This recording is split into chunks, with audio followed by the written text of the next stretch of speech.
Días, soy Rafael Fernández de Castro, soy el director del Centro de Estudios México-Estados Unidos de la Universidad de California en San Diego. Bienvenidos a nuestro webinar número 13. Este es un esfuerzo que hacemos justamente con Alianza UC México, que es la institución dentro del sistema de la Universidad de California que lleva toda la cooperación con México. Ahí está la Casa California, UC Mexico Initiative y UC Nexus. Y desde luego está conmigo mi colega Stefano Bertozzi, ex Dean de Salud Pública de la Universidad de California en Berkeley y el director de Alianza UC México.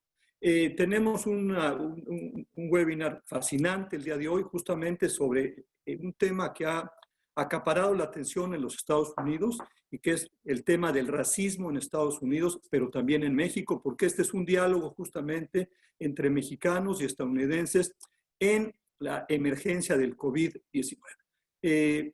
Quiero agradecerle a nuestros colegas, a 10 periódicos con los que hemos hecho una alianza, en especial a Ernesto Velázquez, el coordinador del Consejo Editorial Consultivo. Él ha estado muy pendiente de este webinar. Él me dio la idea de hablar justamente del racismo, porque efectivamente las manifestaciones, las marchas, las protestas que estamos viendo en los Estados Unidos no se veían desde los años 1960. Es algo realmente impresionante, fuera de serie.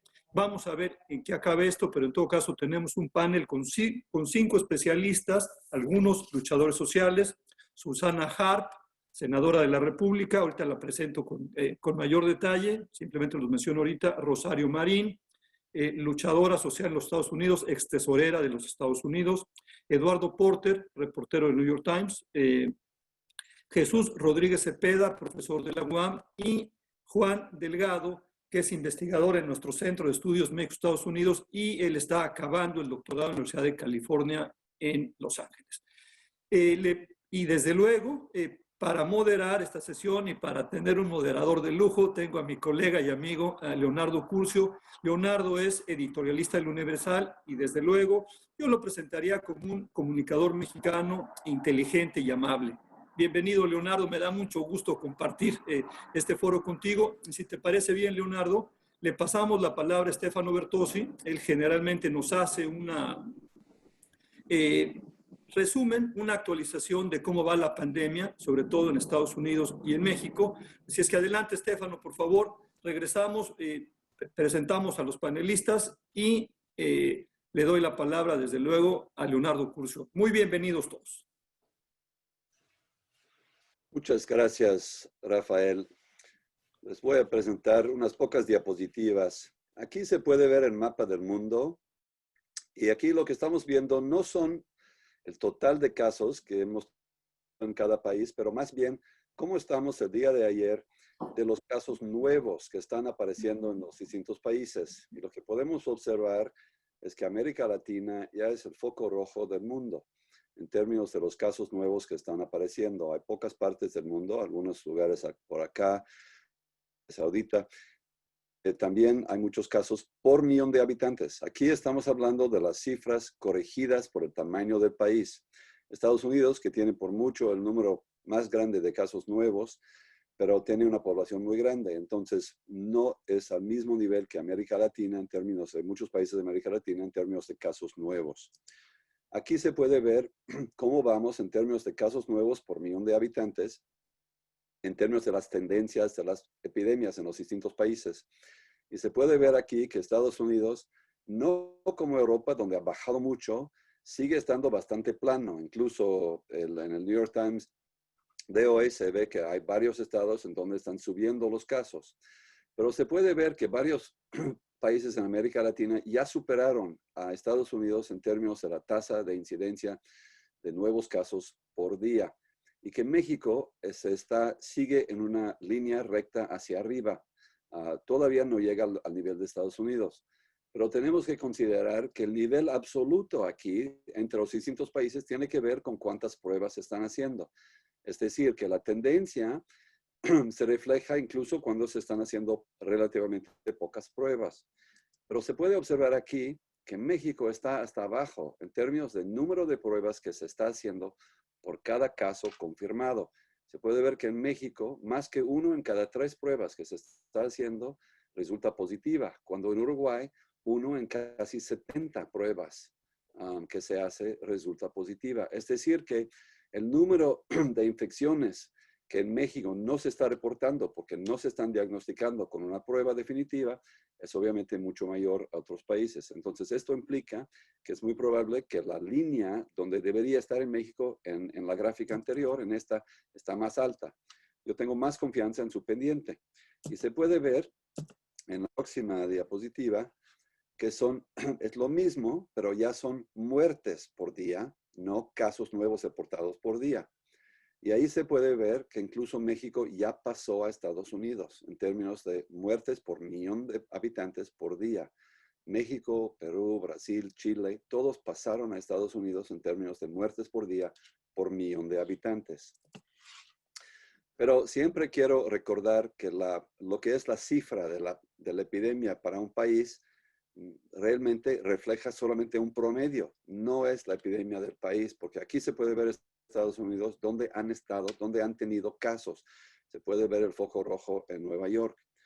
Pero eso es más importante y más interesante, es dónde está creciendo la epidemia al día de hoy en Estados Unidos. Y se puede ver foco rojo en Texas, en Arkansas, en Arizona, en los Carolinas, en Florida.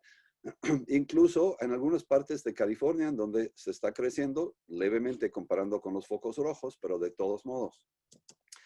Y aquí se puede ver que en México también tenemos la posibilidad de ver número de casos a nivel desagregado. Aquí, por ser nuestro vecino, estoy mostrando a nivel de municipio en Baja California.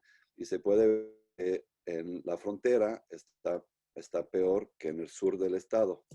Y así se puede comparar el nivel de granularidad entre los dos lados. Pero, ojo, aquí estamos hablando en México de donde el acumulado de casos desde el inicio y aquí en la gráfica de California estamos viendo el foco rojo de los últimos días, donde está creciendo, donde no está creciendo. El azul es donde está bajando la pandemia y acá se puede ver en la zona de Sacramento, que es el foco más rojo de California. Y finalmente quiero mencionar, porque es el tema de hoy, cómo estamos en Estados Unidos en el impacto de la pandemia en grupos raciales. Esto no tengo mapas desagregados, pero por ejemplo, en San Francisco hicieron un sondeo, que es una zona más latina de San Francisco. 95% de los casos son entre latinos, a pesar de que solamente la mitad de la población es latina. Entonces, al nivel local puede haber un panorama muy distinto al nivel nacional. Pero a nivel nacional, los afroamericanos están siendo golpeados con el resto de la población. Es una diferencia notable.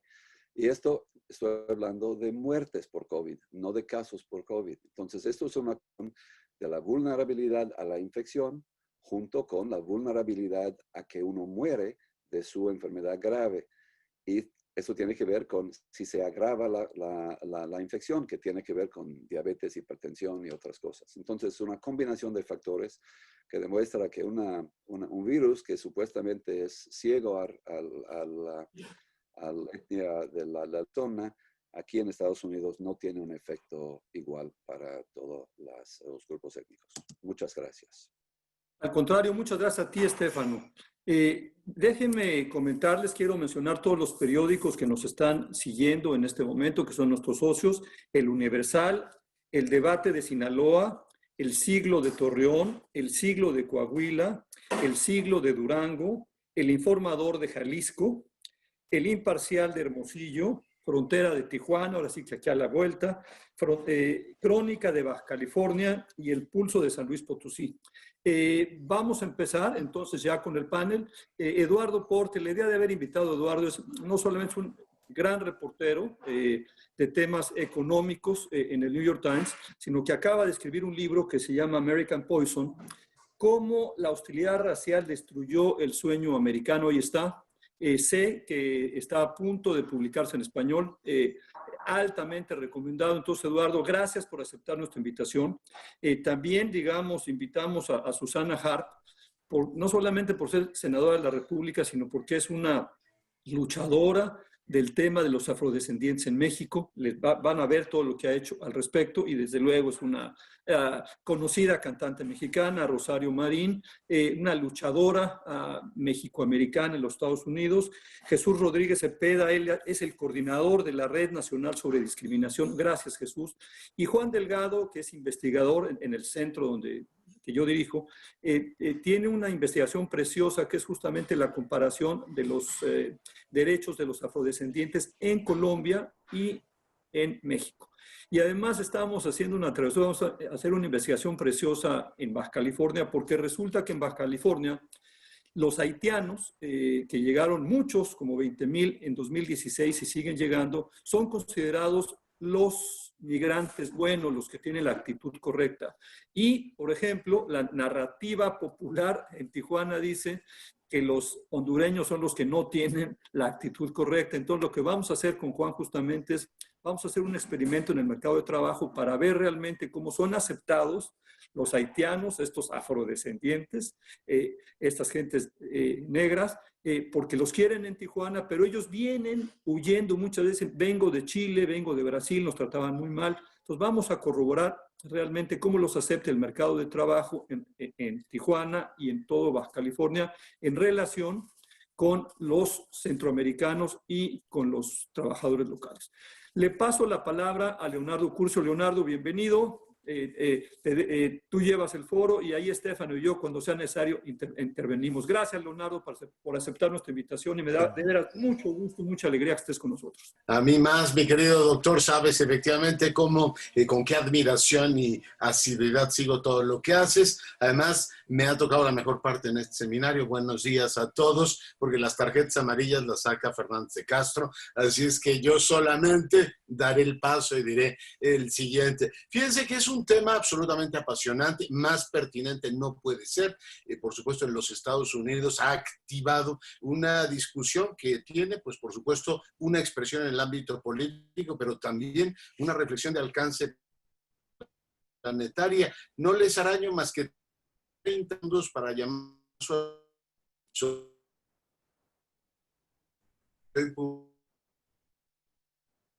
recorre el planeta, por lo menos este COVID-19 que nos trae vuelto locos a todos, pero también este tema del racismo. Y él dice, no solamente es un asunto de los países, no solamente en este caso tiene que ver con comunidades que se relacionan cotidianamente, es un asunto de alcance planetario y visto desde la óptica de efectivamente la UNESCO, un tema civilizatorio. Por tanto, estamos ante un asunto de la máxima relevancia y vamos a empezar pidiéndole a Eduardo Porter, quien ha escrito efectivamente un libro extraordinariamente sugerente. Yo tuve la fortuna, y se lo recomiendo ampliamente, de escucharlo.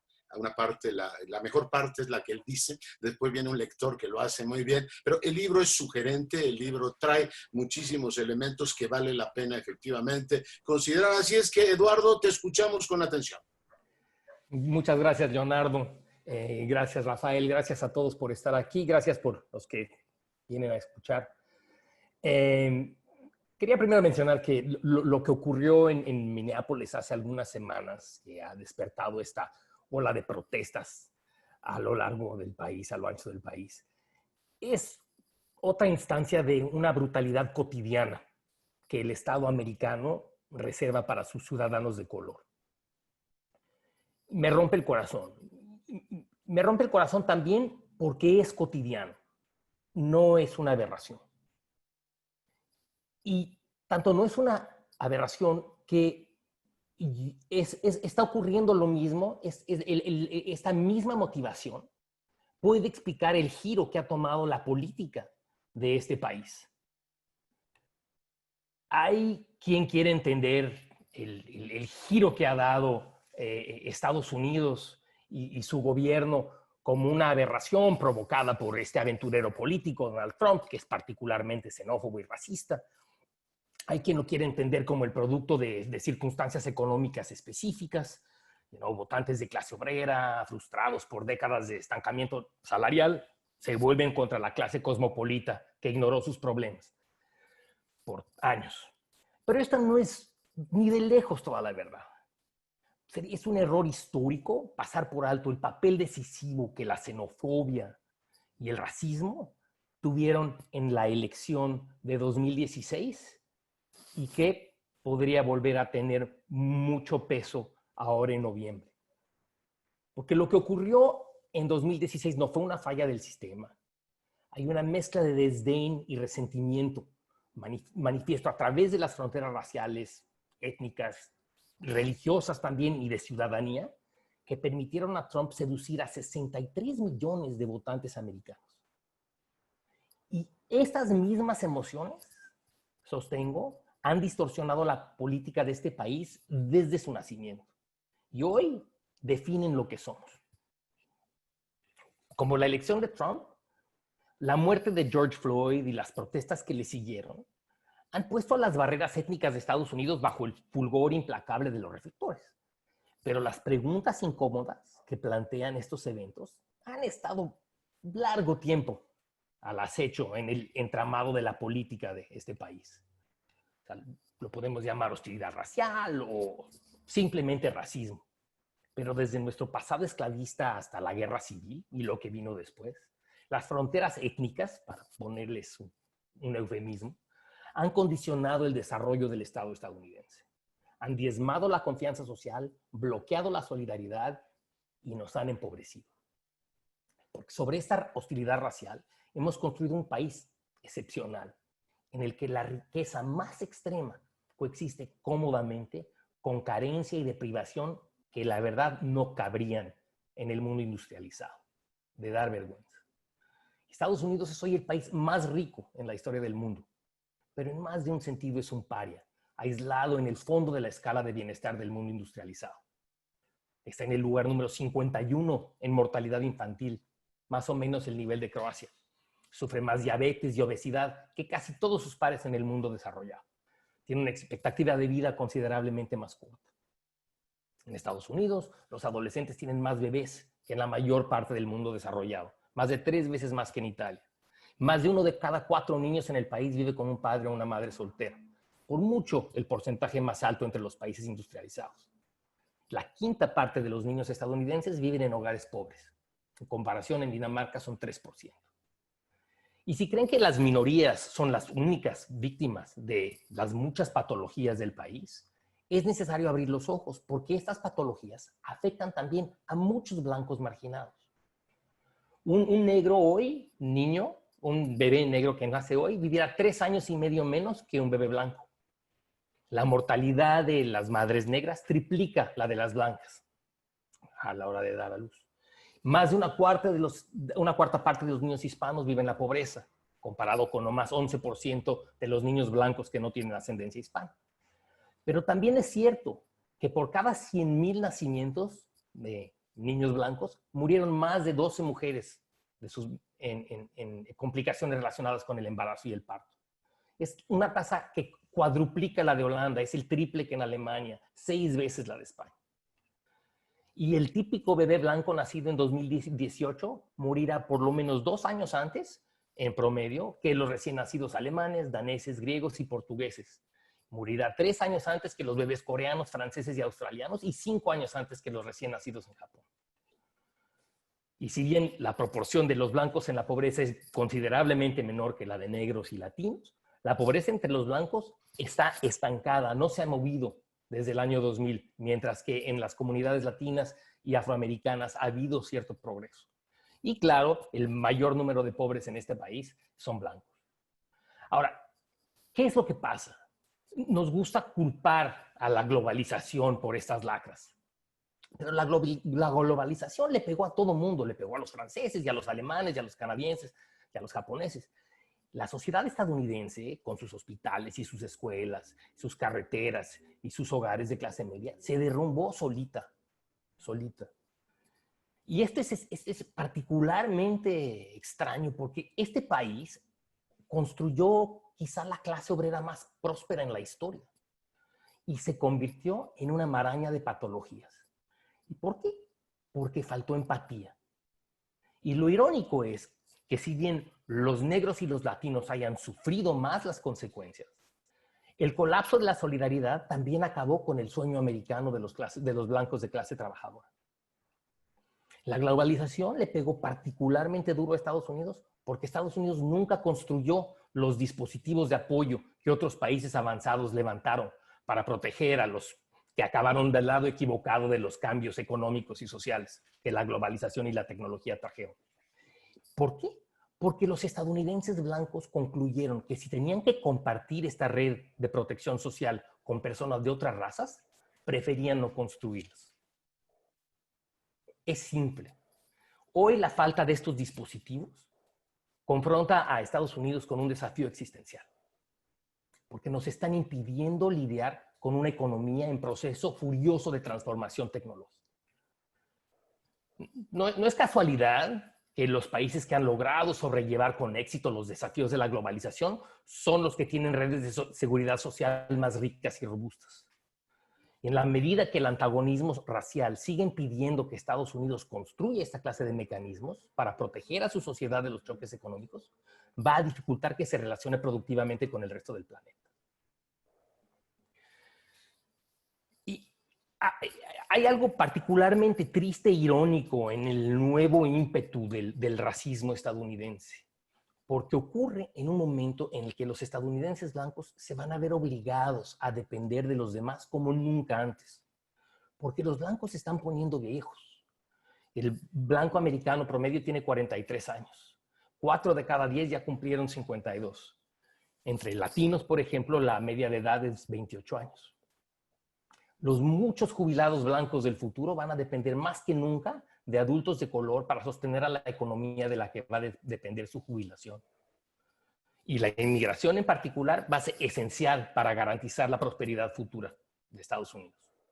Un análisis del Centro de Investigaciones Pew observó que en las 2 últimas décadas los inmigrantes y sus hijos aportaron más de la mitad del crecimiento de la población en edad laboral, entre 25 y 64 años.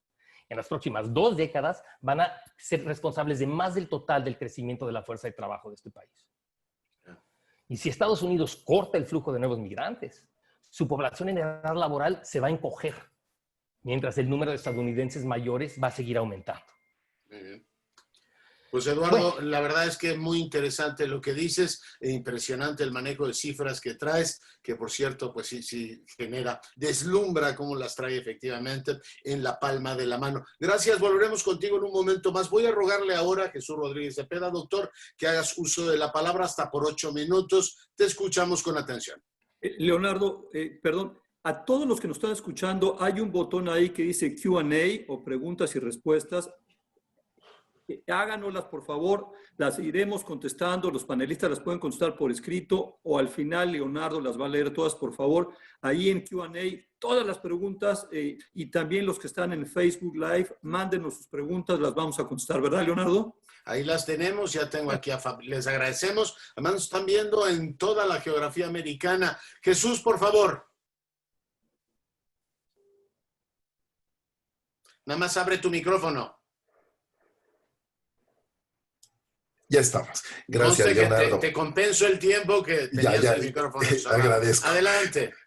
Gracias, Leonardo. Gracias, Rafael, por la invitación. Gracias a los colegas y gracias a quienes nos escuchan. Yo voy a tratar de plantear algunas notas, incluso de definición o conceptuales, para tratar de darle un marco más bien general a nuestra discusión, pero tratando de darle algún contenido que lo ponga en conexión con lo que estamos discutiendo. En primer lugar, algo que se ha convertido en un tema de lenguaje común entre quienes estudian racismo, pero que hay que reiterarlo, ¿no? Las razas no existen como entidades biológicas. Existe la raza humana y el lenguaje de la raza, pues en realidad es el resultado de una clasificación administrativa, política y hasta sociodemográfica de los Estados Unidos, fundamentalmente, que es la que ha conservado esas denominaciones. Lo que existe es el racismo, es decir, las clasificaciones, las diferenciaciones, las exclusiones sociales con base en rasgos fenotípicos, en el tono de la piel, en características físicas. Esas clasificaciones son las que dan lugar al fenómeno del racismo y a fenómenos derivados como la discriminación racial. Es decir, con la violación, la limitación de derechos y oportunidades sobre la base de esas identificaciones y clasificaciones. Ahora, cuando nosotros ponemos en contraste el racismo mexicano con el racismo norteamericano, y empiezo diciendo, hay racismo mexicano, vemos continuidades y diferencias. La primera es que en el siglo XXI, plantados en el siglo XXI, sería un absurdo sostener que en México no hay racismo, tal como fue el lenguaje oficial y cultural del Estado mexicano hasta finales del siglo XX. Es cierto que hay una diferencia específica, porque el lenguaje del racismo se institucionalizó y se convirtió en norma y reglas públicas en los Estados Unidos, mientras que en México no tuvo esa visibilidad formalizada, legalizada e institucionalizada. Pero en México hay un racismo de hierro que quedó envuelto en una narrativa, en un lenguaje suave y autocomplaciente, engañoso a la vez, y justo que ha invisibilizado en gran medida el tema del racismo en nuestro país. A esto hay que sumar que no se trata solo de una declaración oficial o de un discurso meramente oficial. Buena parte de las narrativas identitarias de México durante el siglo XX, incluso fomentadas por grandes literatos, grandes creadores culturales, es el milagro del mestizaje y la superación histórica de la polarización etnorracial del país, ¿no? Basta recordar a Vasconcelos y este lenguaje que se habla de tú con la historia acerca de la raza cósmica, pues para tener una idea de cómo nos moldeó esta narrativa histórica. Así que el Estado mexicano mentía, pero en alguna medida mentía engañado por su propio discurso. Ahora, en los últimos años, a raíz, digo, esto lo sabían los antropólogos mexicanos desde el siglo XX, hay que decirlo, ¿no? Pero solo hasta que se vuelve la exigencia de no discriminación en México una cuestión de debate público, de norma constitucional y de baterías legales y construcción de instituciones, es que el racismo se nos vuelve a presentar como un problema público, como un problema que tenemos que enfrentar y atender. Y yo creo que allí vale la pena emplazarnos en esta identificación del racismo mexicano, porque uno de nuestros debates es si no estamos lidiando con una ficción cuando el verdadero problema del país es, por ejemplo, el clasismo. Eso lo encontramos repetido muchísimas veces. México no tiene un problema de racismo, tiene un problema de clasismo. Primero hay que decir que el propio clasismo mexicano, que desde luego existe, que fragmenta la sociedad, que distribuye privilegios, riqueza y oportunidades, está envuelto culturalmente en los criterios del tono de piel y las apariencias físicas. No hay que engañarnos. Incluso llega a los nombres y apellidos. Recientes investigaciones, por ejemplo, de un grupo del Colegio de México, dirigidos por Patricio Solís, pues han encontrado que en la península de Yucatán los apellidos mayas condenan literalmente a las personas a las posiciones sociales subordinadas en el mundo laboral y en el ingreso. En ese sentido, el clasismo está entretejido. Hay una categoría que proviene de la Academia Norteamericana, interseccionalidad, que justamente nos da mejor cuenta de lo que sucede con los fenómenos de desventaja y exclusión. Los fenómenos de desventaja no van por separado, van trenzados en una dinámica maligna que hace que la condición de clase se aúne a la de raza, a la de género y a otras desventajas como la discapacidad y otras pertenencias a minorías, ¿no? En ese sentido, yo creo que es importante convertirlo en un tema de primer orden. Y por eso creo que es un gran avance que por primera vez en mucho tiempo estemos midiendo las consecuencias efectivas de las identificaciones racistas en el país. Tenemos ahora el desarrollo de instrumentos, y por ejemplo pienso en la encuesta nacional sobre discriminación 2017, que en realidad circuló en 2018 y apenas es una encuesta gigantesca hecha por el INEGI, por CONAPRED, por la UNAM y la Comisión Nacional de Derechos Humanos. Y allí yo participé en el diseño técnico y allí pudimos documentar la correlación entre los tonos en la población mexicana, entre los tonos de piel más oscura y los niveles inferiores de educación de ingreso y de posición laboral. Lo cual quiere decir, dicho en positivo, no solo en forma positiva, porque esto es malo, quiere decir que la gente de tonos de piel más blanca ocupa la punta de la pirámide del ingreso, de la educación y de las decisiones en el mundo laboral. Yo creo que es importante, también está la última encuesta sobre movilidad social del INEGI, que muestra precisamente la ausencia de capilaridad social vertical de las personas con tono de piel más oscuro.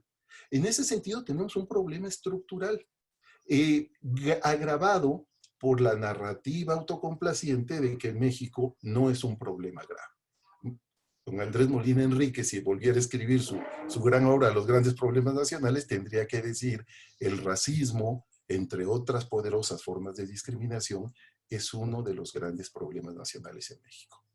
Jesús, pues muchísimas gracias por tu participación. De alguna manera atiendes la inquietud que ya Fabiola García Rubio plantea. Efectivamente, esto quedabas muy claramente, explicado muy claramente. A lo mejor en México no se ha codificado con reglas específicas, pero el racismo está presente de mil maneras. Voy a pedirle ahora a la senadora Susana Harp, ustedes la conocen, es una mujer de proyección global, que haga uso de la palabra. Ella ha puesto un énfasis muy particular en algo que en México es una especie de historia vedada, Susana, esta idea de que finalmente tenemos, además de la raíz autóctona y la raíz hispana, tenemos también una raíz efectivamente africana que no habíamos visibilizado y que sabemos por la demografía histórica que en el momento que nos independizamos, por ejemplo, el 10% de la población mexicana tenía efectivamente una raíz africana. Ahora se visibiliza, pero no le araño más tiempo a tu presentación. Susana, te escuchamos con atención.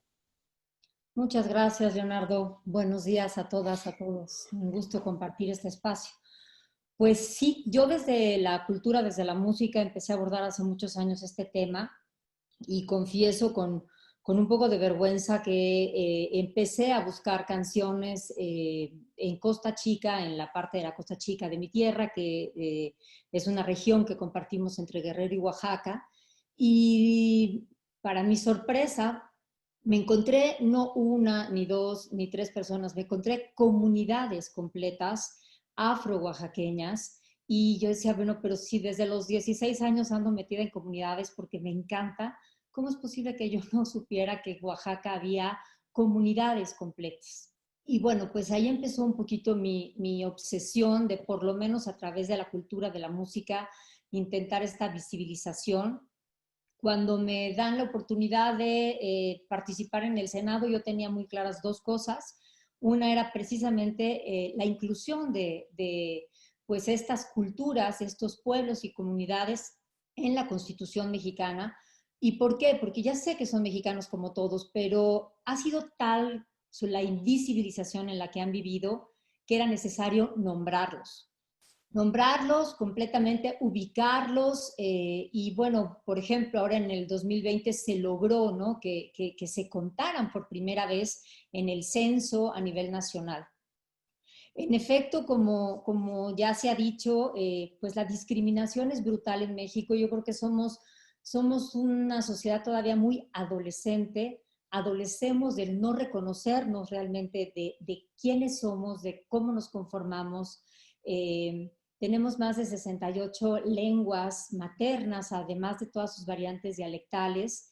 Y, por ejemplo, yo misma recibí así críticas, sobre todo al inicio de mi carrera, de pero ¿por qué canta en esas cosas tan raras? ¿No? Y yo decía, pues son lenguas de México, o sea, ¿por qué nada más voy a cantar en castellano si es una de las 69 lenguas? ¿No? Y bueno, este es un discurso constante que siempre está de lado, siempre está presente, y yo creo que no hay mayor discriminación que la invisibilidad.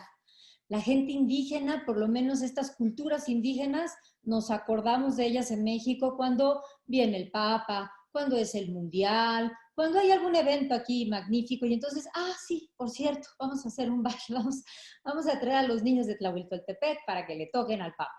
Y después dices, ¿y la cotidianidad dónde están en la cotidianidad? ¿Dónde están en el día a día, en las decisiones que debemos de tomar como país? Pero bueno, ahí han estado de alguna manera.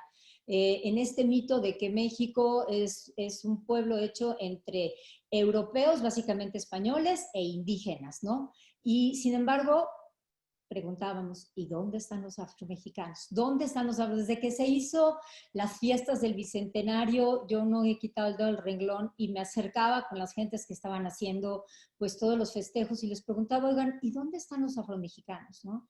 Y su pregunta era, ¿pero de qué nos hablas? Y decía, ¿dónde está Morelos? ¿Dónde está Vicente Guerrero? Porque todos estos héroes, la historia, como nos los han presentado en la historia patria, los han indigenizado. Y entonces, desde los cuadros que vemos, el tono de piel es un café más claro que el que realmente, pues, nos comentan investigadores del INAH y, en fin, antropólogos, historiadores, que realmente tenían este asunto de Morelos con su paliacate, era porque su chino era más complejo que el mío, y también no era nada más el dolor de cabeza, él era de madre mulata, y bueno, pues estuvo ahí en la obsesión también de la abolición de la esclavitud. Y con la abolición de la esclavitud, mágicamente desaparecen las castas, pero también desaparecen los afromexicanos. Y hablo de afromexicanos porque para esa época ya tenían 3 siglos en México, iban llegando poco a poco, pero si México se funda con las culturas que estaban en ese momento, pues también los afromexicanos son una cultura fundacional, porque estuvieron luchando, porque estuvieron ya en las 2 revoluciones, tanto en la independencia como en la posterior. Por ejemplo, ¿quién conoce o quién nos ha dicho quién es Carmen Robles, ¿no? En nuestros libros de texto, ¿no? Y es una coronela afro que, si alguna vez han visto discos o libros del INAH, es una foto muy famosa de una mujer así que parece hombre, porque se tenía que disfrazar de hombre, y es una coronela afromexicana que ahí estuvo. No existen en los libros de texto. Nadie sabe quién fue Yanga, a menos de que haya sido algún día a esa pequeña comunidad de Veracruz que antes se llamaba San Lorenzo de los Negros, y que fue el primer territorio libre de América continental. 200 años antes de la independencia de México, fue el primer territorio libre de América continental por los cimarrones, por toda esta gente. Dicen, nadie lo puede comprobar, que Yanga venía de la realeza, de algún país africano, no se tiene como la certeza, y bueno, pues él organiza como un gran líder y se logra este primer territorio.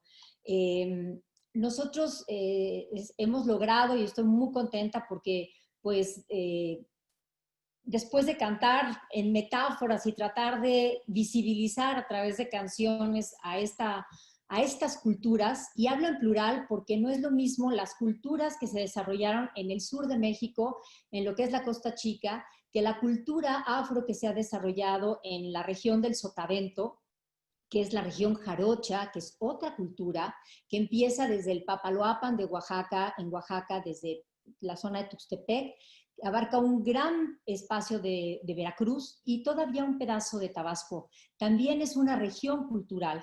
Y hay otra zona muy clara que está en Coahuila, en el municipio de Musquis, y ahí conviven los kikapús con los mascogos, ¿no? Y ellos tienen la posibilidad de estar pasando en la frontera, tienen esta binacionalidad. Y tú llegas a esta región de Coahuila y pues es una región afro.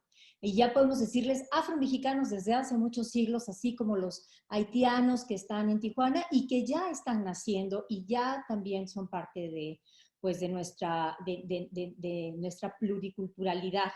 Y pues a partir de que entré al Senado, la primera iniciativa de ley que propuse fue esta. Cuando se hicieron los acuerdos de San Andrés Larrainza, se cambió el 2 constitucional, el 2º constitucional, y se incluyeron a las comunidades y pueblos indígenas de México, pero no incluyeron a los afromexicanos. Entonces se hizo este cambio, se hizo un apartado especial para ellos, un apartado C, porque también ellos tienen la posibilidad así de tener su propia y su libre determinación, y entonces están juntos pero no revueltos, pero ya están en el 2 constitucional. Logramos este cambio constitucional en menos de un año, lo presentamos en octubre del 2018 y en agosto del 2019 ya estaban incluidos en la Constitución, y pues la intención es nombrarlos. lo que no se nombra no existe. Ya. Y ahora vamos a empezar con toda la armonización del resto de las leyes en México, pues para incluirlos y nombrarlos. Muy bien, senadora. Pues sí, efectivamente, a mí ya me censaron y una de las preguntas efectivamente es esa. Me quedo con una inquietud que si quieren más adelante o en otro momento respondemos, porque decía Jesús, no hay razas. Al mismo tiempo, los demógrafos discuten, entiendo que es más un debate de especialistas en demografía que nuestro, si tiene sentido contar para marcar la diferencia. Ahora que los perfiles genéticos son cosa de todos los días y se van haciendo, si llega el censo y le pregunta a Porter, ¿usted qué es? ¿Caucásico o hispano? O sea, ¿en qué ámbito califica? No sé, hay toda una polémica sobre cómo te autorregistras y cómo te autopercibes. Pero bueno, mando saludos a Tlaxcala, Guasave, Brooklyn, en Ciudad de México, en fin, estamos con una cobertura muy amplia. Y voy a rogarle ahora a Rosario Marín, una mujer admirable a la que siempre es un placer escuchar, porque desde el punto de vista técnico, desde el punto de vista de lo que es su testimonio vital, además una mexicoamericana hiperpresente en las dos comunidades, siempre es muy estimulante oírte. Rosario, adelante, por favor.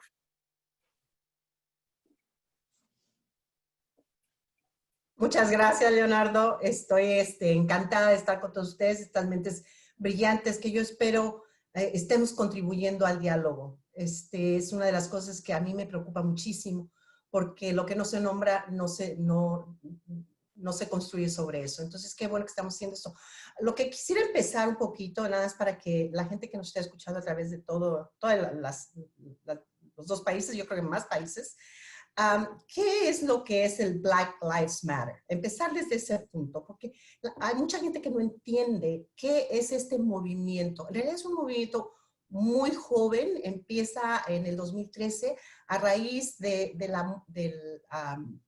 la muerte de Trayvon Martin y el atacante, que fue un americano con cierta descendencia mexicana, no es encontrado culpable de haber matado a este joven. Y esto, Black Lives Matter, la vida de los negros importa, empieza este movimiento. Es nuevo, relativamente, pero la lucha, y como Eduardo, es de siempre. Esta institucionalización del racismo ha estado presente desde la creación de este país, Estados Unidos. Entonces, este movimiento lo que busca es eliminar el racismo sistemático que ha existido en contra de los negros. Trata de cambiar el orden jurídico, trata de hacer mejor justicia para ellos, y puesto que el número de violencia en contra de los negros, en realidad existe alrededor de más de 100 muertes al año de negros en manos de blancos y en manos de policías también, blancos. Esa es la propuesta, lo que nace de las vidas negras importa. Y yo creo que es importante reconocer que no es que las otras vidas no importan. Sí, pero vamos a hablar de lo que es genuinamente, es innegable. Mira, todas las minorías en Estados Unidos han sufrido discriminación y racismo, pero es innegable que los negros han sufrido más, y por mucho. Entonces yo creo que falta mucho por hacer. Yo soy de las personas que cree que estamos trabajando y que hemos trabajado arduamente para reducir el racismo. Y claramente, y Eduardo lo mencionó, en realidad yo pensaba, en mi ignorancia, que ya se habían aplacado muchos de estos sentimientos en contra de las minorías, en contra de los negros. Yo trabajé para un presidente que le dio la bienvenida, que abrazó a todas las razas. Yo trabajé para el presidente George W. Bush. Y de repente, hace 4 años, Eduardo lo dijo muy claramente, vemos que todo este racismo empieza a cobrar una vida, empieza a salir del entierro que tenía y empieza a aparecer con una potencia y una fuerza increíble. Y desde ese entonces hasta ahora vemos que la comunidad afroamericana, más que ninguna otra, ha sufrido más todavía. Entonces, lo que acabamos de ver, lo que acaba de pasar con el señor George Floyd, donde un policía de raza blanca se hinca en el cuello de él por 9 minutos y él pidiendo por su vida, me estoy ahogando, por favor, y termina asfixiado. Esto desata estas protestas, no solamente a través de toda la nación. Ha habido más de 1000 protestas en 600 ciudades, en los 50 estados de Estados Unidos, y estas protestas ya se han internacionalizado. Desde en Brasil, en Río de Janeiro, en Roma, bueno, en muchas partes del mundo. Yo creo que lo que hemos visto, que estas protestas no nada más son de negros. Todas las razas se han unido. Eso es lo que ha sido bien interesante. Estas protestas son interraciales. Ahí están de todos los colores están protestando, de todas las edades, de todos los estratos sociales. Yo creo que llega esto en un momento donde hemos reflexionado y conjuntamente decimos, ya no, esto tiene que parar, esto tiene que cambiar. Y yo espero, y quiero ser una de esas voces que apela al sentimiento, a la introspección, a la reflexión, ver íntimamente cómo estamos nosotros respondiendo a toda esta situación y qué es lo que podemos hacer. Y lejos de echarle más gasolina al fuego, tratar de calmarlo y ver qué podemos hacer como sociedad, cómo podemos responder incluso dentro de nuestra esfera, nuestras ciudades, nuestras comunidades, y decir, esto es inaceptable. No podemos continuar en el país más poderoso del mundo, donde se supone que cuando declaramos la independencia dijimos que cada ser tiene ciertos derechos, todos y cada uno son creados iguales por nuestro creador, que esto ya es inaceptable. Hoy día vemos que dentro de estas mismas protestas, los policías mismos se han hincado. Jefes de policías de departamentos se han unido a las protestas. Los alcaldes de las ciudades han dicho, vamos a redistribuir los fondos que utilizábamos para la policía, para ver cómo podemos utilizar esos fondos para la comunidad, para servicios sociales. Y yo creo que va a haber un alineamiento, espero, independientemente de lo que el presidente haga, que los gobernadores, los alcaldes, los supervisores de los diferentes distritos tomen sobre las manos, porque obviamente, y me da dolor decir esto, el líder del país ha contribuido a esta situación y le ha dejado a los gobernadores, a los alcaldes y a los supervisores de distritos lidiar con esta situación. Y lo vamos a hacer. Y lo vamos a hacer porque cada uno de nosotros, espero, esté cansado de esta situación y de este racismo.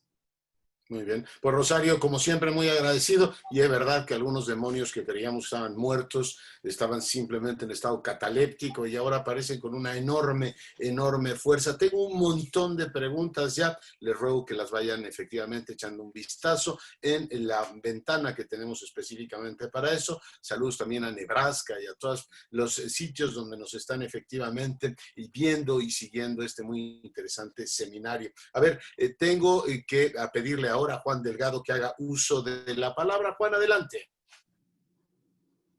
Bueno, pues muchas gracias por la invitación. Yo quisiera, en el poco tiempo, digamos, que tengo disponible, hacer como un resumen, una síntesis de lo que se ha dicho comparando la configuración del racismo en México y en Estados Unidos.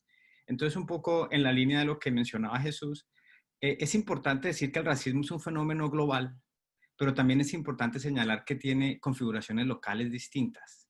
Es decir, no hay una sola forma de racismo, sino varias. Y creo que nos compete a todos, como ciudadanos, y a los científicos sociales en particular, desentrañar cómo opera, cuál es la configuración particular del racismo y del proceso que produce esas, entre comillas, razas, como decía Jesús, es decir, el proceso de racialización, ¿no? Es triste que en el siglo XXI tengamos que decir que las razas no existen, es una realidad biológica que no existe, y sin embargo, el racismo y la racialización son los que nos hacen creer que podemos diferenciarnos con esa categoría. Entonces, rápidamente yo quisiera sugerir una distinción que ya ustedes han enunciado, pero que me parece interesante resaltar, y es la diferencia entre esa racialización explícita de Estados Unidos, que es producto de su configuración histórica, y esa racialización un poco implícita que vemos en México y en muchos otros países de América Latina. Es decir, este racismo formal, codificado, ¿no?, que es tan característico de la sociedad estadounidense, versus este racismo muy fuerte y persistente, y sin embargo más informal e invisibilizado de la sociedad mexicana. Entonces, en estos pocos minutos, quisiera hacer un poco un viaje histórico, devolverme a la esclavitud transatlántica y mirar desde ahí cuáles han sido estas diferencias y, sin embargo, cómo estos distintos tipos de racismo producen vulnerabilidades diferentes en el mundo contemporáneo. Entonces, para mirar como unos datos en general, es interesante ver que a Estados Unidos, a lo que hoy llamamos Estados Unidos, llegó la mitad de la población, más o menos, esclavizada, comparada con México. Si miramos la base de datos de los viajes esclavistas, que estoy revisando actualmente y podría compartir el link, a México llegaron alrededor de 187,000 de esclavitud transatlántica, y a Estados Unidos reportan ellos unos 366,000, ¿no? Lo que es interesante es que el tiempo de la esclavización fue distinto. El 99% de la población esclavizada de México llegó antes del siglo XVIII, mientras que el 97%, perdón, de la población esclavizada de Estados Unidos llegó después del siglo XVIII. Esto tiene unas implicaciones gigantes en cuanto a los legados coloniales, infraestructurales, digámoslos así, de la esclavitud, mucho más capitalista, mecanizada, de plantación en Estados Unidos, mientras que México fue una producción, digamos, mucho menos capitalista, por decirlo de algún modo. Habían plantaciones, pero también habían obrajes, habían otra serie, digamos, de productos. Para no aburrirlos con las estadísticas, ¿esto por qué importa? Esto importa porque la demografía que heredan nuestros países en el siglo XIX es distinta también. Entonces, tenemos la misma ideología racista del siglo XVIII, del siglo XIX, el racismo científico es el mismo, pero la demografía que hay es un poco distinta. Para darles un dato, en el siglo XIX, la población afrodescendiente en Estados Unidos, el 18% era esclava y solo el 1.5% era libre, afrodescendientes libres. En México, en cambio, tenemos la imagen contraria, ¿no? El 10% es libre y menos del 1% es esclava. Entonces, esto para decir que hay un mestizaje antes del mestizaje que ocurre en casi toda la región, y México no es la excepción, es decir, hay una realidad demográfica que es mestiza ya en el siglo XIX, y lo que es raro y extraño, y es un poco la anomalía que es Estados Unidos, es que esta capa mestiza no existe. Entonces, esto obviamente va a ser el preludio para estas políticas codificadas racistas que vamos a ver en el siglo XX en Estados Unidos, ¿no? Con todas las leyes del Jim Crow y el One Drop Rule, esta ley de hipodescendencia, donde se traza de una manera, digamos, absolutamente clara y contundente la línea de color, mientras que en México y en la mayoría de América Latina vamos a tener este proyecto de mestizaje, que también han sido mencionados por Susana y por otros. Entonces tenemos dos formas distintas de exclusión, mucho más explícita en el siglo XX en Estados Unidos y un poco implícita detrás de este proyecto. Entonces, ¿esto en qué consiste? Es imposible entender la segregación urbana de hoy, ¿no? La segregación que hay en todos los niveles, en las escuelas, en los lugares públicos, en el transporte público de Estados Unidos, si no entendemos esas leyes de Jim Crow que empiezan a finales del siglo XIX, podríamos poner una fecha, 1896, con Plessy versus Ferguson, donde se crea una doctrina de diferentes pero iguales, ¿no? y que está hasta 1965. Es decir, tenemos casi un siglo de segregación legal codificada, mientras que en México tenemos esta idea del mestizaje, que ha sido definido por algunos como una ideología inclusiva de la exclusión, en el sentido de que usa esta idea de raza para hablar de una mezcla, obviamente privilegiando de una forma tácita en el mestizaje el ideal de lo blanco. Entonces, también como mencionaba Susana, en el mestizaje hay una folclorización de lo indígena, donde se subordina, y en el caso mexicano, que es también muy particular para América Latina, se invisibiliza por completo la herencia afrodescendiente. Entonces, ya para terminar, ¿esto qué significa hoy? Lo vemos en muchos elementos. El censo, por ejemplo. Los afroestadounidenses están en los censos desde 1790. Aparece la categoría. Y eso ha permitido muchas cosas. Inicialmente profundizar el racismo, pero después de 1960 entender cómo hay una desigualdad racial persistente producto de esta historia que les he contado. En cambio, en México, y también es un país muy particular en la región, solo hasta 2015 aparece una categoría afrodescendiente en el censo. Es decir, en toda la historia republicana mexicana no hay un censo que cuente a los afrodescendientes. ¿Y eso qué significa? Con esto acabo, solo un minuto. El COVID, por ejemplo. Hoy sabemos con certeza cuántos afroestadounidenses están muriendo. En México esto está completamente invisibilizado. La Costa Chica de Guerrero, la Costa Chica de Oaxaca están muy vulnerables. He hecho un análisis y ahí podemos ver que la falta de pruebas que hay en México es aún más profunda en estas regiones. 3.8 veces menos pruebas se hacen en estas regiones comparado con México, donde ya las pruebas son muy pocas, y el impacto del COVID no lo vamos a saber porque no tenemos datos. Entonces, ese es un poco el diagnóstico que podría hacer.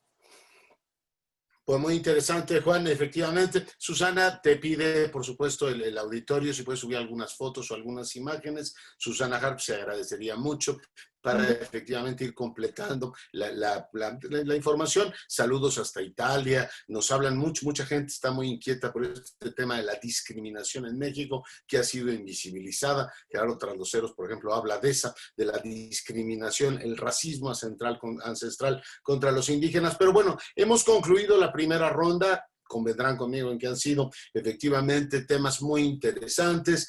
Y bueno,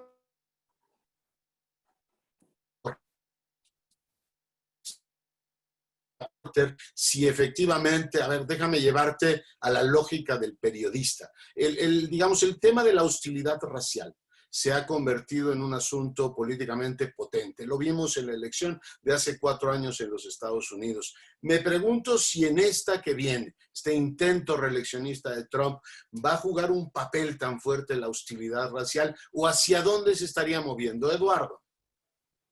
Híjole, qué buena pregunta, Leonardo.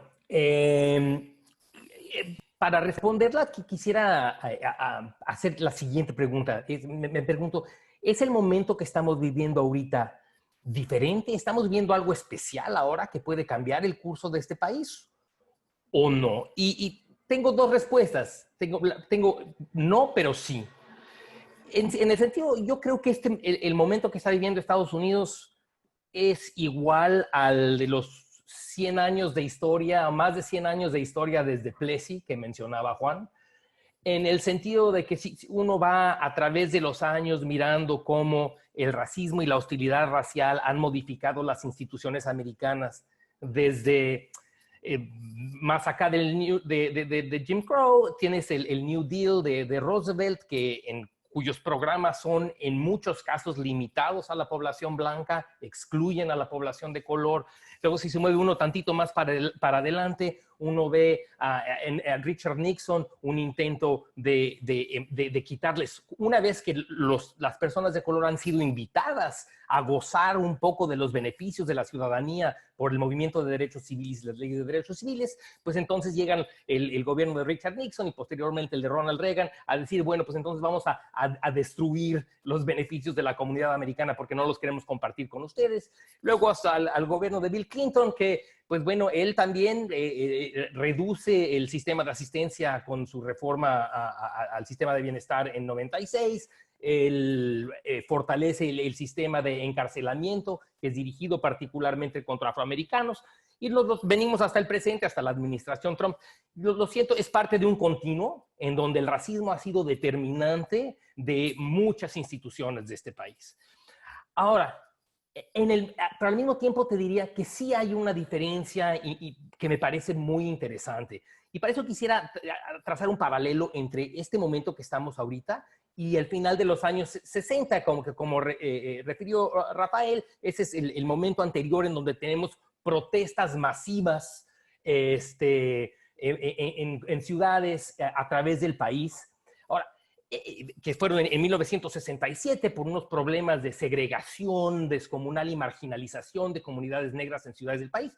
Y después en 1968, después del asesinato de Martin Luther King, que vuelve a haber un número, más de 100 protestas violentas en ciudades en todo el país. Si yo miro y lo trato de comparar con el momento que estamos viviendo ahorita, me da una cierta razón me produce un cierto optimismo el ver cómo en la calle hoy, como mencionaba Rosario, no solo hay gente de color, no solo son negros que están protestando contra la violencia en sus comunidades. Hay un montón de gente blanca y gente latina, y he visto asiático-americanos en estas marchas. Entonces, eso pues genera un cierto optimismo de que a Estados Unidos, por lo menos la parte urbana de este país, ha entendido mejor cómo vivir en comunidades inclusivas, con identidades múltiples. Y pues bueno, eso es, yo creo que la mejor razón para justificar optimismo hoy. Pero al mismo tiempo, y pensando ahorita en tu pregunta hacia dónde van las elecciones, hay otro paralelo muy interesante con los 60, y es el miedo de la comunidad blanca. Yo te diría que en 1960 la comunidad blanca estaba aterrada por el movimiento de derechos civiles y por la legislación que había invitado a los negros a participar de este país como nunca habían podido, ocupando espacios que los blancos habían considerado propios. Desde el Civil Rights Act, el Voting Rights Act, el Fair Housing Act, discúlpenme, sé los nombres de estas leyes en inglés, pero que abrió la puerta a las personas de color a los derechos de la ciudadanía. Y eso despertaba una enorme desconfianza en los blancos, y yo creo que tuvo mucho que ver con la victoria en 1968 del presidente Richard Nixon. Hoy yo diría que los blancos también están muertos de miedo. El miedo es una motivación muy esencial que le dio, yo creo, la presidencia a Donald Trump. El miedo ahora es el que miran al futuro y miran de aquí a 20 años y se dan cuenta de que el poder político que siempre han detentado ya no lo van a tener, porque por cambios demográficos los blancos no hispanos van a ser de aquí a 20 años una minoría de la población.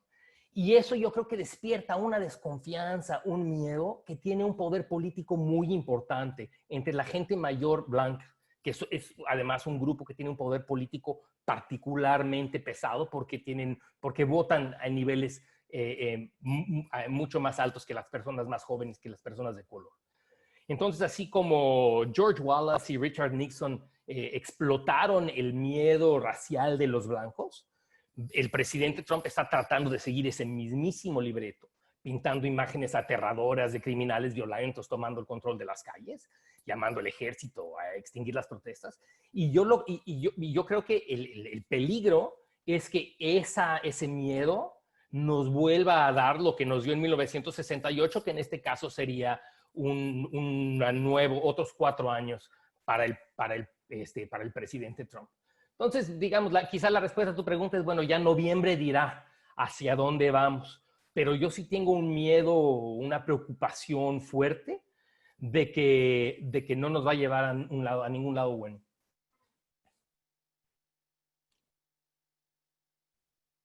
Oye, Eduardo, pues muchísimas gracias por tu participación. De todas maneras, en un momento más volvemos. Tengo varias preguntas. Perdón, hemos tenido algún problemilla ahí con efectivamente el Internet. Fíjate, Jesús, vamos contigo, te voy a pedir que atiendas una pregunta que nos hace la embajadora Celorio. Nos pide que profundices, que abundes sobre el tema este de la interseccionalidad y cómo se va dando efectivamente una situación en la cual se van cruzando la raza con ciertas, o sea, el tema de la caracterización étnica con ciertas vulnerabilidades. Tienes la pregunta ahí de la embajadora Celorio, que te ruego por favor que atiendas. Jesús.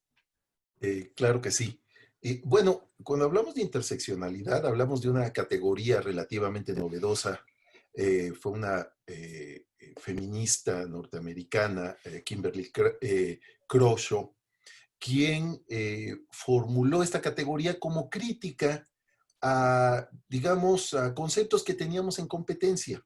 Es decir, a las explicaciones de la desventaja social a partir de determinadas categorías en solitario, ¿no? Como la categoría de clase social o la categoría de pertenencia racial o étnica y el discurso del género. Entonces ella lo que encontró fue que a partir de las identificaciones de género, porque precisamente la interseccionalidad tiene como sustrato la distinción entre hombres y mujeres, lo que tenemos es la estructuración de la desventaja en combinación con esos otros elementos. Lo que sucede en la realidad es que la propia gente no percibe si vive mal o sufre o carece de derechos porque es mujer o porque es negra o indígena o porque es pobre. Lo vive como una masa de desventaja y le corresponde al análisis separar estos elementos y luego volver a reunirlos con un propósito, para que las políticas del Estado tengan una dimensión compleja que permita atajar esa complejidad de la desventaja, de la desigualdad, de la falta de acceso a derechos y oportunidades. Entonces, la noción de interseccionalidad nos ha servido porque, por ejemplo, en los nuevos estudios que estamos haciendo sobre discriminación, estamos ya tratando de vincular el género, por ejemplo, con la pertenencia indígena. Y encontramos, por ejemplo, que de manera impresionante, entre las mujeres que todavía que tienen analfabetismo, mujeres adultas analfabetas, la predominancia de mujeres indígenas es más alta que la de varones indígenas en personas analfabetas. Entonces, justamente esta noción compleja nos va dando la posibilidad de identificar la desventaja de otro modo, tener un concepto de discriminación más potente, tener un concepto más estructural. Hay otra de las preguntas que pregunta sobre esta dimensión estructural del racismo, y justamente esto nos permite conectar los hilos que históricamente habíamos venido estudiando por separado. Eso nos permitiría, en un buen diseño de política pública, si no tuviéramos la enorme tragedia que la política pública se ha convertido en problemas de monetarización, en vez de diseños que busquen el desarrollo de capacidades y el acceso a derechos, pero un diseño de políticas públicas que pudiera atajar las fuentes complejas de la desventaja. No se trata solamente de un análisis que nos permita más conocimiento, desde luego es necesario, sino de cómo le damos salida a este nuevo uso de categorías. Jesús, muchísimas gracias. Vamos a pedirle ahora a la senadora Harp, que tiene varios comentarios. Además, ya nos subió las fotografías, que por supuesto van a circular con amplitud. Esa es la gran ventaja de las redes. Puede circular en el momento el material. Susana, yo te quería preguntar, a lo mejor Eduardo Porter la conoce. Yo leí un artículo potentísimo de una mujer con la que iría encantado a tomar un café en Brooklyn para profundizar en el legado de los afroamericanos en los Estados Unidos para la democracia. Es Nicole Hannah Jones. Ella dice que la democracia norteamericana no...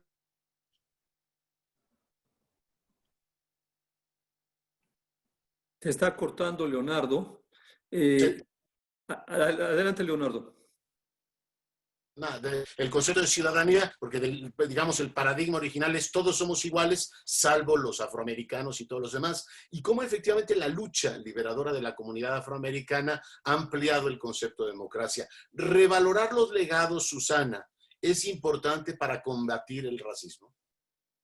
Totalmente, porque es una manera de reflejarnos en el otro, de descubrirnos que eso también es parte ya de nosotros, ¿no? Hace ratito que decíamos, bueno, nadie está hablando de razas, evidentemente eso ya lo tenemos claro, pero cuando yo hablaba hace un momento que hay muchos pueblos y comunidades afromexicanas, yo hablo de culturas, y por eso en la iniciativa que yo propuse hablo en plural, no hablo de el pueblo afromexicano, sino hablo de los pueblos y comunidades afromexicanas, precisamente por estas aportaciones culturales, estas identidades que tendrán una raíz similar, porque sabemos que desarrollaron unas culturas propias. Por ejemplo, ellos se casan de una manera especial, tienen una cocina especial. Por ejemplo, en la zona del Sotavento les permitían nada más cocinar vísceras y tubérculos. Entonces, el día de ahora podemos encontrar una vastísima cocina afrojarocha, ¿no? Y ya es parte de su identidad. Aquí se crearon danzas o se reprodujeron danzas que son muy similares al Senegal.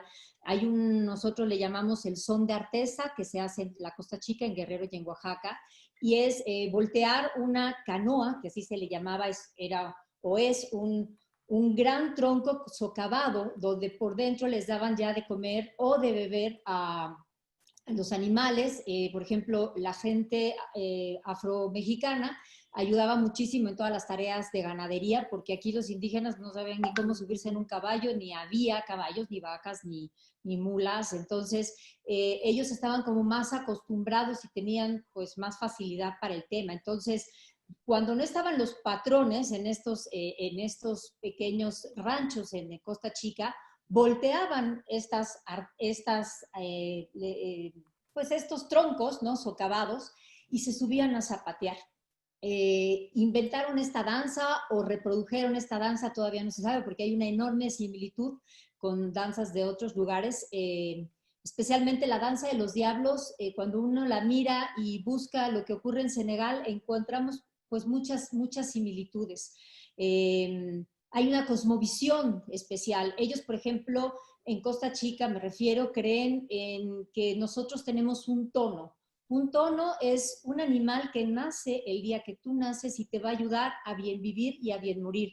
No es como un nahual en el cual tú te conviertes en algún momento, sino este es un ser que te va a acompañar, y lo que te pase a ti le pasa a él y viceversa. O sea, hablo de manifestaciones culturales que ahí están vivas hoy, el día de hoy, y pues es una enorme riqueza. Nuestra marimba, que lo sentimos tan mexicana, pues la abuela de la marimba es el balafón, y por supuesto que es africano, ¿no? Está el marimbol, está la arcusa. El 75% de las músicas, y también hablo en plural porque no es la música, es las músicas mexicanas, tienen de muchísimas músicas africanas también, ¿no? Qué apasionante. Entonces, claro, ahí está. Además, África no nada más son tambores, porque ese también es un prejuicio. O sea, hay muchísima música rítmica, pero hay una excelsitud del manejo de las voces. Por ejemplo, en Mali es una locura la manera en la que manejan la voz en Mali. Entonces, pues ahí hay como una enorme riqueza. Y yo nada más, si se puede también en otro momento, me encantaría hablar de la discriminación, de los plagios que hemos sufrido, y ahí ya no me voy a la parte afromexicana, sino a la parte indígena. Porque en esta parte de la discriminación hemos llegado a sentir que qué maravilla que marcas importantes con nombres como Isabel Marant o Carolina Herrera se fijen en nuestros textiles. Qué maravilla que alguien Los plagios, o sea, casi casi les tendríamos que dar las gracias, pero bueno, ese es Bueno, otro ese tipo de ese es otro tema igualmente importante que en algún momento abriremos. Rosario Marina, hay varias preguntas. Por ejemplo, Tania Figueroa pregunta, oiga, ¿hasta qué punto lo que estamos viendo ahora es verdaderamente un ánimo sincero de cambiar la disposición, digamos, de incluir a todos? Yo te querría preguntar, Rosario, de manera muy directa, ¿cómo está reaccionando la comunidad méxico-americana? Pues mira, yo creo que yo creo que tenemos que reconocer. El hoy presidente ponía... Te estás cortando, Leonardo. Adelante, Rosario. Sí. Adelante, Rosario. Ok, mira, yo creo que la comunidad hispana se ha unido como nunca a todas estas protestas porque sienten lo mismo. Hasta cierto punto se ven reflejados en lo que ha pasado y no en vano, porque en realidad ha habido, incluso antes de antier, aquí en California, hubo un joven que fue asesinado por un policía blanco. Entonces, las similitudes están ahí claramente y la gente mexicana se siente muy agraviada, los mexicoamericanos, los latinos, los hispanos, no sé el título que le quieran poner, y existe cierta, yo creo que ya es como una decisión, que vamos a ser parte de la solución. Y si tenemos que protestar, porque obviamente aquí eso está muy santificado, aunque el presidente quiso mandar el sistema militar para parar las protestas, que eran en su mayoría pacíficas, vemos que la comunidad latina ha respondido en solidaridad con los negros. Y yo espero, en realidad espero, es difícil. Yo he sido alcaldesa de una ciudad, trabajé para 2 gobernadores y obviamente a nivel federal. Es difícil para las personas que no han vivido estas situaciones de formular políticas de igualdad. Es difícil, porque si no lo has vivido y lo desconoces, pues no vas a lidiar con esto. Pero estas protestas, la magnitud de ellas y el hecho de que tantísima gente de tantos colores, sabores y religiones y de todo lo que quieras saber, han participado y decir, ya no, yo creo que va a tener una influencia también. Quiero ser optimista y quiero pensar que somos más buenos que malos, que somos más personas conscientes que las que son inconscientes y que somos más aquellos que queremos un cambio verdadero, justicia que sea igual a aquellos que no son. Entonces, yo en realidad me siento optimista que pueda haber un cambio en noviembre. Espero. Ojalá que sea. Ojalá que sea. Bueno, pues Juan tiene muchas preguntas sobre el tema de, gracias Rosario, de tu investigación, algunas cuestiones que tengas que precisar. Juan, te escuchamos. Quisiera profundizar un poco sobre la conversación reciente sobre la visibilidad demográfica de la población afromexicana. Alguien preguntaba ahí en el chat qué fue lo que llevó a que en el 2015 se incluyera esta pregunta. Yo creo que es importante discutirlo en el contexto de lo que está ocurriendo. A diferencia de otros países donde un poco por el reconocimiento del racismo y por la movilización de los afrodescendientes organizados, los gobiernos se vieron abocados a incluir preguntas de autoidentificación etnorracial. El caso de México es interesante porque fue la presión internacional, sobre todo el Comité en contra de todas las formas de discriminación y racismo, que casi desde el 94, ¿no? Como decía Jesús, es en el 94 donde a raíz de lo que sucede en Chiapas, que el gobierno mexicano acepta que hay discriminación racial en México. Desde el 77 había firmado este convenio internacional y hasta el 94 se había dedicado a decir que no había racismo ni discriminación en México. Entonces, es a partir de ahí cuando empieza una presión muy fuerte de los entes internacionales para incluir este tipo de políticas. Ahora, el problema que tenemos ahora es que esa identificación no ha pasado del tema censal a los registros administrativos, como por ejemplo los registros de la Secretaría de Salud. Como les mencionaba ahora, hay un problema en diagnosticar los recursos, la desigualdad, los impactos diferenciados de las enfermedades, por ejemplo, el COVID, sin tener esa información específica. Entonces, creo que el gran desafío, creo yo, que tiene el gobierno mexicano en este momento es, primero, poder identificar cabalmente cómo es que se está reproduciendo esta desigualdad racial, y segundo, entender que esta desigualdad racial no es un problema de CONAPRED, ni es un problema de la CNDH, sino es un problema de todos los estamentos y agencias del Estado mexicano que tienen que intervenir con sus políticas y sus recursos para reversar estos años de invisibilidad. Ya, Juan, pues muy interesante todo eso. Tendremos, por supuesto, que enfrentarnos a una negación histórica que hemos tenido, no solo con la comunidad afromexicana, sino también un pasado terrible que tenemos ahí con los asiáticos. Hay ahí capítulos que no querríamos recordar. Rafa, nos quedan unos 10 minutitos y yo te propondría que les pidiéramos a nuestros panelistas hacer un último recorrido de un minutito 30 cada uno, y después te escuchamos a ti con atención. Eduardo, volvemos contigo. Leonardo, si me dejas meter la cuchara en esto, déjame pedirle para hacer un cierre formal.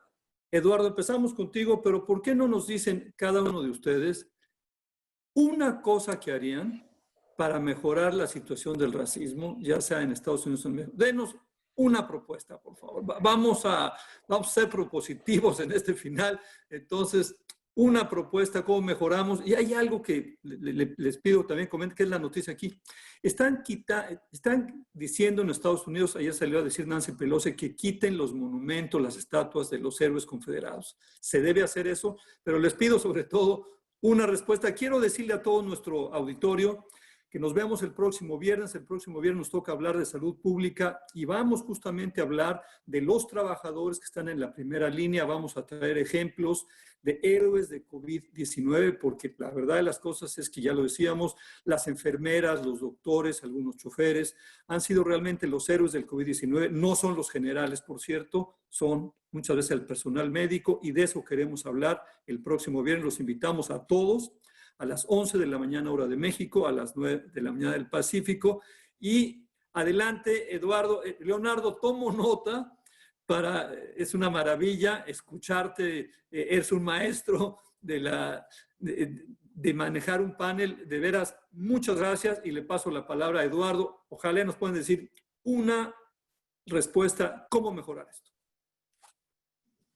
Mira, le estás preguntando, me estás buscando optimismo a alguien que es de plano pesimista por naturaleza. Así, por eso me dediqué al periodismo. Intenta, Eduardo. Periodismo económico. Pero, mira, si de plano me pones contra la pared, yo te voy a decir que el cambio demográfico ofrece la posibilidad de un cambio político, de un cambio de actitudes que nos podría permitir construir una sociedad pues más empática y que incluya más gente. Hoy, la gente joven hoy, pues creció sobre todo la gente en Estados Unidos urbano, creció en una realidad mucho, mucho más heterogénea que sus padres y sin duda que sus abuelos.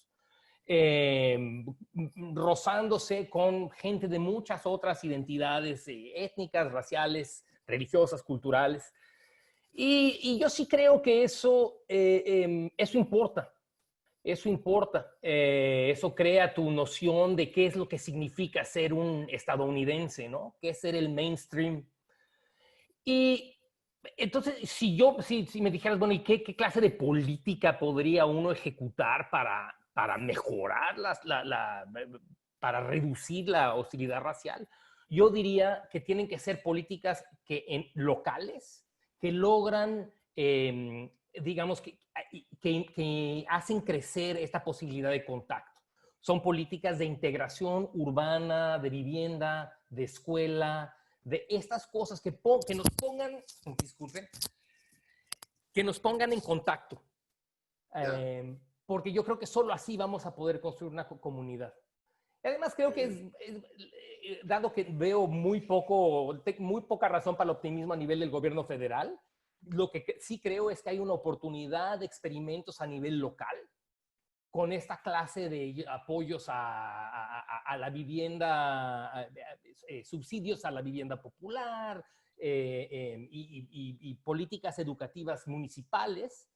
De hecho, hemos tenido algunas en la historia americana, de mover a chavos de unas escuelas a otras escuelas para aumentar la integración educativa, que me parece que tendrían una cierta posibilidad de llevarnos a un mundo más inclusivo. Oye, pues muchas gracias, y hay que leer El Veneno porque es verdaderamente un libro que vale la pena. Jesús, adelante. Jesús, adelante. Se te corta el internet. Sí, yo cerraría con una propuesta que son dos, pero muy concentradas. Yo creo que tenemos, incluso en la legislación mexicana, una batería de políticas públicas o un modelo de políticas públicas que pueden ya empezar a aplicarse focalizadas a las minorías indígenas y a la población afrodescendiente en este país, que es el foco histórico del racismo mexicano, que son las medidas de nivelación, medidas de inclusión y acciones afirmativas. Esto es una obligación del Estado mexicano, está planteado como una obligación legal, no está sujeto a la voluntad de los administradores de las cuestiones públicas. Y de manera paralela, necesitamos una serie poderosa de actos culturales emblemáticos.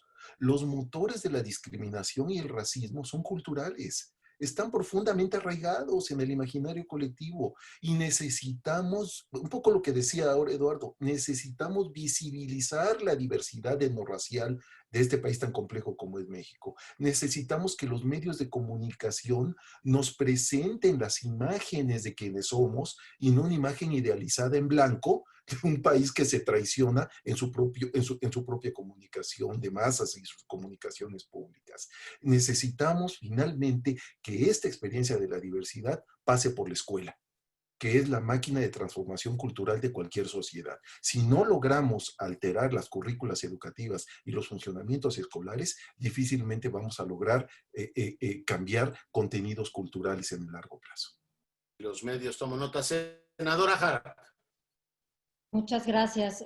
Pues tal cual lo que ya se ha dicho, yo trataría de revertir muchas de las ideas que José Vasconcelos, que también era mi paisano, pero ni modo, trató de imponer para hacer una identidad nacionalista, y lo entiendo, era un momento en que tenía que cohesionar al país, ¿no? Pero pues nos contaron muchas mentiras y los grandes muralistas ayudaron a esas mentiras, a que nuestro país solamente está hecho por indígenas y españoles, y no es cierto. Ahí está, y yo me permito decir que ni siquiera es la tercera raíz. Si hablamos de dato duro, numéricamente hablando, en el continente americano llegaron infinitamente más gente africana que europea, infinitamente más.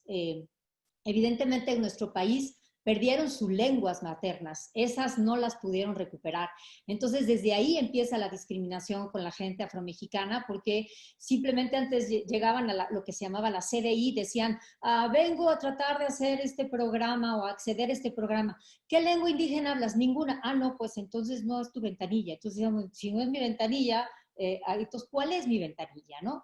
Entonces, ahora estamos muy contentos. En efecto, hubo una intercensal en el 2015, pero también la lucha, nada más quiero comentar, fue de muchas organizaciones de Costa Chica, básicamente, que exigieron que estuvieran en este intercensal, que nada más fue un muestreo. Y esta lucha duró de todas estas, hay muchísimas comunidades organizadas, asociaciones civiles organizadas, y ahí estuvieron dando y dando y dando para que estuviera explícita la pregunta ahora en el 2020. Y yo cerraría diciendo que no hay mejor manera de acercarnos a una realidad que el gozo.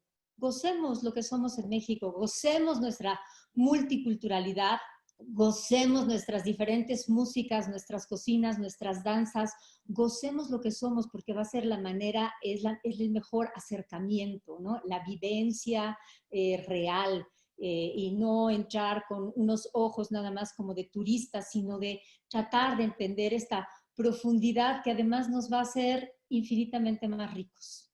Gracias, Susana. Rosario Marín, por favor.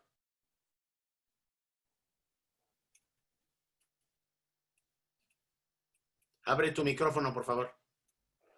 ¿Qué voy a hacer yo? Desde mi trinchera, de una manera muy personal, hacer lo que yo pueda para buscar más el diálogo, el entendimiento y la comprensión de lo que está pasando. Y tratar de fomentar legislación a través de las personas que yo conozco para causar una justicia de igualdad en el tratamiento hacia las minorías. Segundamente, la pregunta que Rafael hacía de si estoy de acuerdo que estos monumentos de los confederados se retiren de los lugares públicos, yo sí estoy de acuerdo. Y estoy de acuerdo porque creo que es importante. En su momento, estas personalidades, se les crearon estos monumentos porque eran reconocidos como héroes. De momentos muy oscuros de nuestro país, de Estados Unidos, hoy día yo creo que es un reconocimiento de que en realidad no fueron héroes y no es vergonzoso, todo lo contrario, es un enlightenment, una iluminación de que esa parte oscura queda atrás.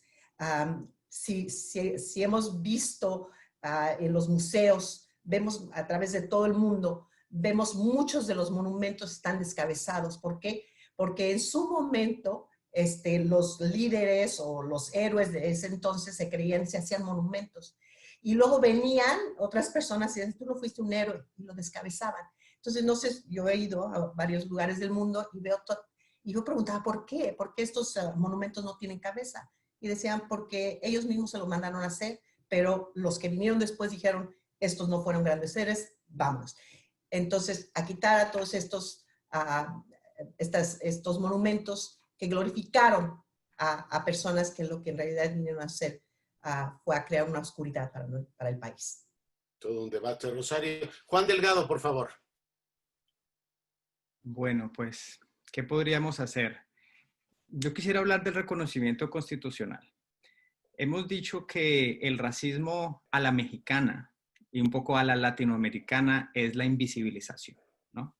A echar las desigualdades debajo del tapete como si no estuvieran pasando, ¿no? Entonces hay que ver el reconocimiento constitucional no como un saludo a la bandera, que creo que es un poco en lo que se ha convertido, sino como una oportunidad para llevar a cabo políticas de reparación y de redistribución con miras a mejorar la justicia, a expandir la justicia para estas poblaciones que han sido históricamente marginalizadas y excluidas. Entonces, para darles otro dato, este reconocimiento constitucional de la población afromexicana empezó en México hace 10 años. Fue Oaxaca precisamente en 1998 donde reformó su constitución, luego en el 2013 para dar este reconocimiento, y en el 2014 en Guerrero, y en el 2018 en la Ciudad de México, y después de múltiples iniciativas, gracias a la iniciativa de la senadora Susana, en el 2019 a nivel federal. Pero también hay que decir, y este es el riesgo, de caer otra vez en este folclorismo donde se agregan frases o párrafos a las distintas constituciones sin una ley secundaria sustantiva que con esta perspectiva de redistribución y de reparación se encargue precisamente de nivelar el campo de juego para tantos mexicanos que han sido excluidos. Entonces, mi petición sería esa: políticas secundarias de redistribución y reparación. Me quedo con la tarea. El micrófono, Leonardo. Yo le pasaría, les agradezco a todos de corazón, empezando por Leonardo. Ya estamos colgadísimos como nunca nos habíamos colgado, pues un tema fascinante.